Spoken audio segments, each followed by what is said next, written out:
Assalamualaikum warahmatullahi wabarakatuh. Hello my student, how are you today? Alhamdulillah, I'm fine too. Sebelum Ustazah Afridah memulai pembelajaran pada hari ini, marilah kita berdoa terlebih dahulu. Berdoa mulai. Berdoa selesai. Nah, sekarang anak-anak silakan persiapkan alat tulis kalian masing-masing dan simak video ini dengan baik. Anak-anak, hari ini kita akan belajar tema 7, subtema 2, pembelajaran 4. Adapun 3 materi yang akan kita bahas pada hari ini. Yang pertama, proses pembentukan NKRI. Yang kedua, unsur-unsur budaya. Dan yang ketiga, tari dan pola lantai.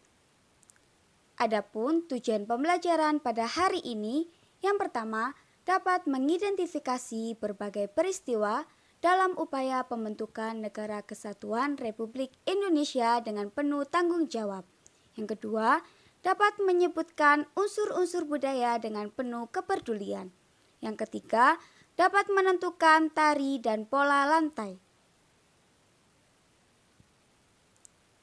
Menurut kalian, apakah setelah peristiwa proklamasi kemerdekaan, bangsa Indonesia berdiam diri? Jawabannya tidak. Bangsa Indonesia harus melakukan pekerjaan yang sangat penting, yaitu melakukan pembentukan Negara Kesatuan Indonesia. Sebagai negara yang baru lahir, Indonesia belum mempunyai undang-undang dasar, kepala negara dan kepala pemerintahan, dan juga kelengkapan untuk keperluan negara.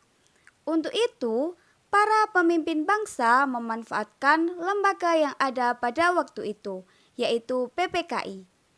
PPKI adalah organisasi yang dibentuk Jepang sejak tanggal 7 Agustus 1945. PPKI diketuai oleh Insinyur Soekarno dan wakil ketuanya yaitu Dr. Andes Muhammad Hatta. PPKI menggantikan tugas BPUPKI yang sudah berakhir. Ayo kita berlatih. Apa kepanjangan dari PPKI? PPKI kepanjangan dari Panitia Persiapan Kemerdekaan Indonesia. Lalu, apa kepanjangan dari BPUPKI? BPUPKI kepanjangan dari Badan Penyelidik Usaha-Usaha Persiapan Kemerdekaan Indonesia.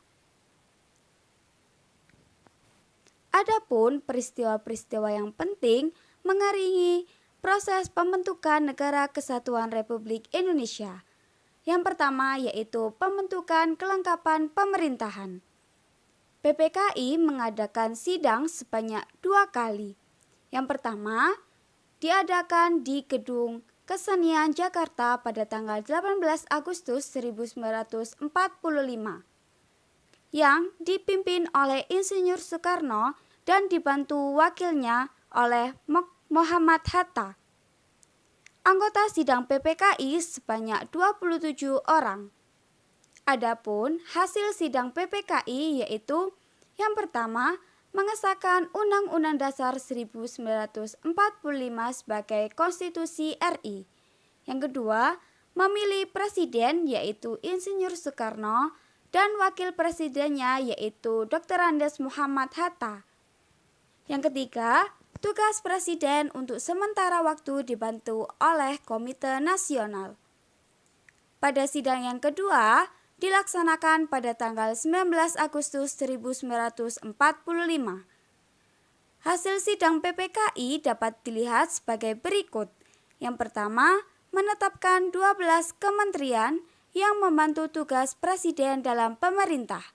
Yang kedua, membagi wilayah Republik Indonesia menjadi 8 provinsi, antara lain Provinsi Sumatera, Jawa Barat, Jawa Tengah, Jawa Timur, Sunda Kecil, Maluku, Sulawesi, dan Kalimantan.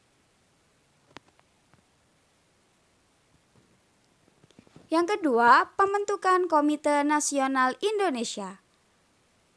PPKI kembali mengadakan sidang pada tanggal 22 Agustus 1945. Agenda tersebut Rencananya akan membentuk Komite Nasional dan Badan Keamanan Rakyat. Tujuannya yaitu sebagai penjelmaan tujuan dan cita-cita bangsa Indonesia. Yang ketiga yaitu pembentukan alat kelengkapan keamanan negara. BKR dibentuk dalam rapat pleno PPKI pada tanggal 22 Agustus 1945. BKR kepanjangan dari Badan Keamanan Rakyat. BKR ditetapkan sebagai bagian dari Badan Penolong Keluarga Korban Perang atau BPKKP. Yang keempat, pembentukan lembaga pemerintahan di seluruh daerah Indonesia. Bentuk pemerintahan daerah di Indonesia diatur dalam Undang-Undang Dasar 1945 Pasal 18 sebelum diamandemen. Pasal tersebut berbunyi, pembagian daerah Indonesia atas dasar besar dan kecil dengan bentuk susunan pemerintahannya ditetapkan dengan undang-undang dengan memandang dan mengingat dasar musyawarah dalam sistem pemerintahan negara dan hak-hak asal-usul dalam daerah-daerah yang bersifat istimewa. Berdasarkan bunyi pasal tersebut, berarti daerah Indonesia akan dibagi ke dalam daerah provinsi. Sesuai dengan keputusan PPKI tanggal 18 Agustus 1945 bahwa tugas presiden dibantu oleh Komite Nasional. Di daerah-daerah, tugas gubernur atau kepala daerah juga dibantu oleh Komite Nasional di daerah.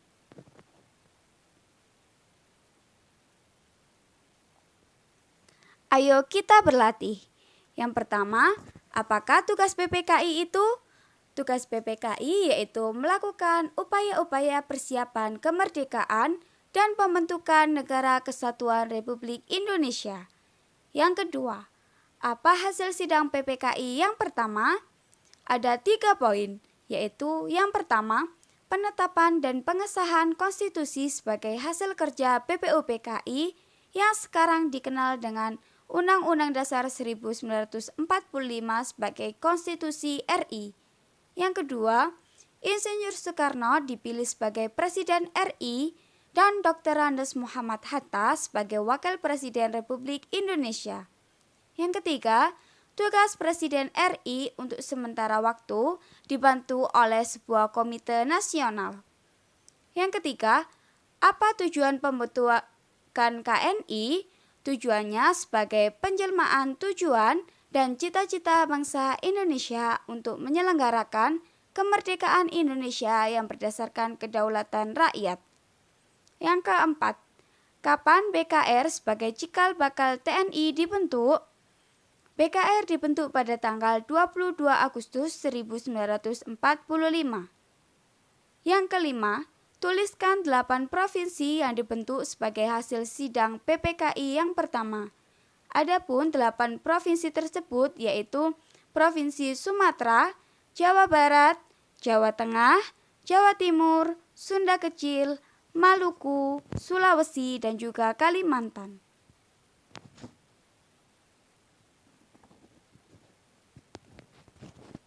Dalam peristiwa proklamasi melahirkan tokoh-tokoh yang sangat berjasa. Salah satunya adalah Ahmad Soebardjo. Ahmad Soebardjo lahir di Karawang, Jawa Barat pada tanggal 23 Maret 1897. Peran yang menonjol adalah ketika beliau ikut menjadi Panitia 9 yang merumuskan Piagam Jakarta yang menjadi cikal bakal pembukaan Undang-Undang Dasar 1945. Beliau juga menjadi penengah antara golongan muda dan golongan tua ketika terjadi perbedaan pendapat di Rengas Dengklok. Ahmad Soebardjo juga dikenal sebagai tokoh perumus naskah proklamasi kemerdekaan Indonesia. Beliau mengutip kata-kata dari Piagam Jakarta, terutama bagian pembukaannya, yaitu atas berkat rahmat Allah, maka Indonesia menyatakan kemerdekaannya. Ayo berlatih. Jelaskan peran dan perjuangan penting yang dilakukan oleh Ahmad Subarjo. Ada 3 poin. Yang pertama, menjadi panitia 9 yang merumuskan Piagam Jakarta yang menjadi cikal bakal pembukaan Undang-Undang Dasar 1945. Yang kedua, menjadi penengah antara golongan muda dan golongan tua ketika terjadi perbedaan pendapat saat peristiwa Rengas Dengklok. Yang ketiga, sebagai tokoh perumus naskah proklamasi kemerdekaan Indonesia. Kemukakan hal yang dapat kamu pelajari dari kisah, peran, dan perjuangan Ahmad Subarjo, yaitu ada 3 poin. Yang pertama, jiwa rela berkorban, pantang menyerah, dan juga gigih berani. Indonesia memiliki berbagai keanekaragaman yang dapat terlihat jelas dalam unsur-unsurnya. Adapun 7 unsur-unsur budaya yang pertama yaitu religi atau kepercayaan. Indonesia mengakui adanya 6 agama secara resmi. Yang pertama, Hindu, Buddha, Islam, Katolik, Kristen, dan juga Konghucu. Semua dapat mengembangkan sikap toleransi dan juga kerukunan. Yang kedua, mata pencaharian. Karena keragaman alam yang ada di Indonesia menyebabkan mata pencaharian masyarakatnya juga beragam. Ada yang menjadi petani, peternak, nelayan, pekerja jasa, dan lain sebagainya. Yang ketiga yaitu teknologi dan peralatan. Teknologi berkaitan dengan kepandaian dan keterampilan orang dalam membuat atau melakukan sesuatu untuk memenuhi kebutuhan hidup. Teknologi bermula dari bentuk yang sangat sederhana, lalu dikembangkan sesuai dengan perkembangan, kemajuan zaman, dan kebutuhan manusia yang mulai beragam. Yang keempat yaitu kesenian. Hampir semua suku bangsa di Indonesia memiliki kesenian yang menjadi ciri khasnya. Kesenian dapat dikelompokkan menjadi 2 macam, yaitu kesenian yang dapat dinikmati oleh mata. Misalnya, kesenian patung, ukir, lukis, rias, dan lain sebagainya. Yang kedua yaitu kesenian yang dapat dinikmati oleh telinga. Misalnya, seni musik dan seni sastra. Setiap suku di Indonesia juga memiliki lagu daerah, alat musik, dan berbagai keseniannya sendiri-sendiri. Yang kelima yaitu pengetahuan. Berbagai suku bangsa di Indonesia telah memiliki pengetahuan yang tinggi. Pengetahuan itu telah mereka terapkan untuk menguasai kesulitan-kesulitan hidup. Pengetahuan itu antara lain tentang alam sekitar, flora fauna, bahan-bahan lingkungan alam, tubuh manusia, dan lain sebagainya. Yang keenam yaitu sistem kemasyarakatan. Sistem kemasyarakatan adalah pola hidup yang menjadi kebiasaan dan dianut serta telah menjadi kebiasaan suatu masyarakat. Ada sistem perkawinan, kekerabatan, dan sistem berperilaku dalam masyarakat. Yang ketujuh yaitu bahasa. Setiap suku bangsa mempunyai alat komunikasinya sendiri-sendiri yang terkadang hanya dimengerti dan dipakai oleh suku itu sendiri. Itulah yang dinamakan dengan dialek. Suku-suku yang ada di Indonesia dapat berkomunikasi satu sama lain dengan menggunakan bahasa Indonesia. Bahasa Indonesia telah ditetapkan sebagai bahasa nasional dan juga bahasa persatuan. Keragaman unsur budaya lahir karena adanya berbagai faktor. Yang pertama yaitu faktor biologis, yaitu keturunan, ras, dan suku. Yang kedua faktor geografis, yaitu keadaan alam. Dan yang ketiga yaitu historis, sejarah atau masa lampau. Yang selanjutnya yaitu tari dan pola lantai.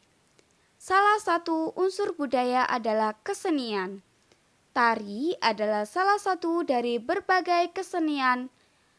Tari merupakan karya seni dengan gerak tubuh sebagai media utama. Amatilah berbagai karya tari berikut. Yang pertama yaitu tari kipas, yang berasal dari Sulawesi Selatan. Yang kedua yaitu tari topeng, yang berasal dari Jawa Barat. Yang ketiga yaitu tari andun, yang berasal dari Bengkulu. Yang keempat yaitu tari gong, yang berasal dari Kalimantan Timur. Yang kelima yaitu tari remong, yang berasal dari Jawa Timur. Bentuk karya tari ada 3 macam, yaitu karya tari tunggal, berpasangan, dan juga kelompok. Setiap bentuk karya tari lebih indah saat penyajiannya mempertimbangkan pola lantai. Pola lantai adalah garis di lantai yang dilalui oleh penari saat melakukan gerak tari. Selain itu, pola lantai tari kelompok dapat diartikan juga garis di lantai yang dibuat oleh formasi penari. Ayo kita amati. Di situ ada 2 macam gerak. Yang pertama yaitu disebut dengan pola lantai horizontal. Yang kedua yaitu bisa disebut dengan pola lantai segitiga. Kedua gerak di atas merupakan semangat kepahlawanan dalam membentuk Negara Kesatuan Republik Indonesia. Nah, bagaimana pembelajaran hari ini anak-anak? Mudah bukan? Nah, pada hari ini kita belajar apa saja yo? Ada yang masih ingat? Betul, tentang proses pembentukan NKRI, unsur-unsur budaya, tari dan pola lantai. Kalian semua hebat. Nah, sebelum Ustazah akhiri, marilah kita berdoa terlebih dahulu. Berdoa mulai. Berdoa selesai. Sampai jumpa di lain waktu. Wassalamualaikum warahmatullahi wabarakatuh.